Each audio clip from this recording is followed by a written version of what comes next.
Setting up a business anywhere is challenging, but doing it in a developing Asian market takes it to a whole other level. The process can be easy in the Philippines compared to other parts of the region because English is widely spoken and there's a good understanding of Western culture. I'm going to help you understand how to enter the market and use local partnerships to your advantage. Tom Beach is Telstra's country manager for the Philippines. We've found that leveraging the experience of others has been really important, as well as the general business community and government agencies. The Philippine Economic Zone Authority has been wonderful for us, and they actually clear the way and clear a lot of the bureaucracy that others would face in setting up a business here. When you set up in the Philippines, you've often got to find a local partner. How do you do that? It's a long process, Tim.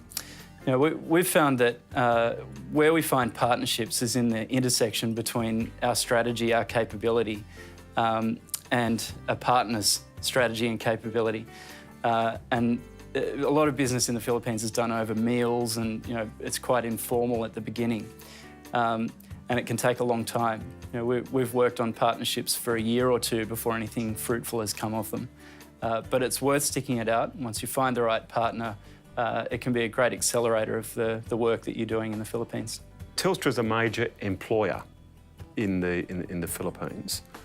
What sort of challenges do you have here managing a large workforce as a foreign employer? Trusting our local workforce has been a really important part of our development, and I think we've learned a lot about how to get the best out of people. What responsibilities do you think you have as an employer? Well, a big part of Telstra's culture in Australia is giving back to the communities in which we live and work.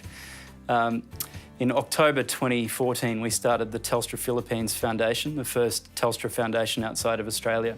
And through that, we're doing our part to try and break the cycle of poverty. And we do that through working with youth and education. Has that community connection really made good business sense for you as well? It definitely has. We find that the thing actually that resonates most with government in the Philippines is the fact that we're a good corporate citizen. And it's opened doors for us to do work with government departments, and it's given us an audience with many senior government figures that we may not have got otherwise. And when thinking of the great opportunity in the Asian century, would you now put the Philippines economy in your top 5 or your top 3 looking around the region? It's interesting. There was actually a United Nations study that was just released that put it at number 8 globally in terms of places to invest in the next 3 years. We see it as a really exciting place. There are definitely some headwinds, like all countries, that the Philippines will face into. But if the current economic growth carries on at the same rate or even accelerates, I think there are wonderful things ahead for the Philippines.